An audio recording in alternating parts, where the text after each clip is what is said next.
total annoying woke liberal. Maybe instead of playing politics, she should focus on her soccer skills. But Megan Rapinoe and her imprint on the team has now really made its mark, and I'm thrilled she's gone. I deserve this. Megan Rapinoe, the renowned football star and advocate whose impact extends far beyond the pitch. However, being in the spotlight and expressing strong opinions naturally leads to division. Let's delve into the reasons behind Megan Rapinoe's status as one of the most polarizing footballers in the world right now. Megan Rapinoe's soccer prowess is undeniable. As a key player for the US women's national team, she's won numerous accolades, including 2 FIFA Women's World Cup titles, Olympic gold medals, and several individual awards. Her talent on the field has earned her immense respect from fans and fellow athletes alike. Beyond soccer, Rapinoe is a prominent advocate for social justice, LGBTQ+ rights, and racial equality. Her fearless approach to using her platform for meaningful change has garnered both admiration and criticism. Some critics argue that Rapinoe's political statements are too polarizing, and they prefer sports to be an escape from the complexities of the world. They believe she should stick to soccer and leave politics out of it. One of the most divisive moments was when Rapinoe kneeled during the national anthem, following Colin Kaepernick's lead as a protest against racial injustice. While some praised her for taking a stand, others saw it as disrespectful to the flag and the country. Even her own teammate, Carly Lloyd, described Rapinoe's actions as a distraction. What is a distraction is the actual action of it. You know, people are only talking about the kneeling aspect of it. I think it becomes, more of a distraction because it gets, our coach involved and our support staff involved and we as a team. A rule was later introduced that required the team to stand during the national anthem, and Rapinoe begrudgingly complied. Obviously, we have to stand for the national anthem. That rule was put in place after I knelt. I don't agree with the rule, but I don't think I really have much choice to not follow it. Rapinoe caused further controversy when asked whether she was excited to go to the White House if USA were to win the World Cup. She responded, "I'm not going to the effing White House." Are you excited about going to the White House? I'm not going to the White House. No, I'm not going to the White House. We're not going to be invited. You're not going to be invited? I doubt it. Rapinoe has been an outspoken critic of President Trump and his stance on issues such as LGBTQ+ rights, gender equality, racial justice, and immigration.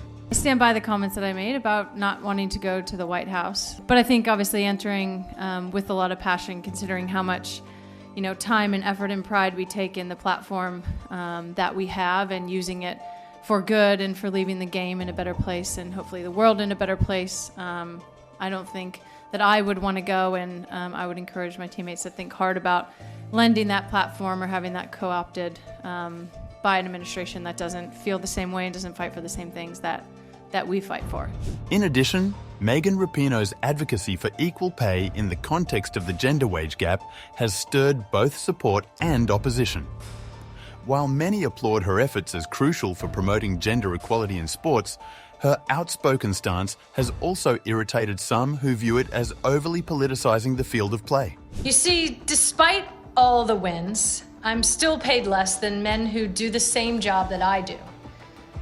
For each trophy, of which there are many, and for each win, for each tie, and for each time that we play, it's less. The United States women's national soccer team asserted that they were paid less compared to the men's team and filed a well-publicized lawsuit seeking equal pay. However, the judge disagreed, rejecting the claim of unfair pay. The judge highlighted that, in the years under scrutiny, the women's team had actually earned more, both cumulatively and per game, than the men's team. They're worried about playing victim, about some fake wage gap thing, when in reality, they agreed to a different contract than the men because they wanted a different contract than the men, until it suited them to play victim. Everybody gets booed. Everybody in the position of power gets booed. For others, it's simply Rapinoe's character that seems to bother them, with many calling her unlikable and narcissistic. One clip that has recently resurfaced that has demonstrated this behaviour shows Megan Rapinoe signing an autograph for a fan but not looking at him or acknowledging him once. One person online said, "When confronted with an opportunity to sign an autograph for a young man who probably idolizes you, at least show him some respect and a bit of kindness by acknowledging that he exists." Megan Rapinoe doesn't even look at this boy. Whilst another said, "How many male footballers are genuinely terrible people or criminals, but a 10-second cherry-picked video of a woman not making eye contact is what's really controversial. I really hope this planet explodes because I'm so tired." Rapinoe gave further reason for her haters to continuing hating when she missed a crucial penalty kick that led to the USA failing to qualify for the quarterfinals in this year's World Cup. Rapinoe appeared to laugh after missing the kick, but later confirmed she was laughing at the dark humour that was her last kick in the World Cup. Yeah, it's a tough one, and there's just some dark comedy in me missing a penalty in my last game ever, so. Some rejoiced and called it karma, while others actually accused Rapinoe of purposefully missing the kick. Megan Rapinoe herself was the one who caused Team USA to lose. The single worst performance by the U.S. Women's World Cup team ever. The U.S. Women's National Team has just lost in the most embarrassing fashion in their entire history. They're out of the World Cup in the round of 16 in a pathetic loss to Sweden. In the end, Megan Rapinoe's impact on and off the field is undeniable.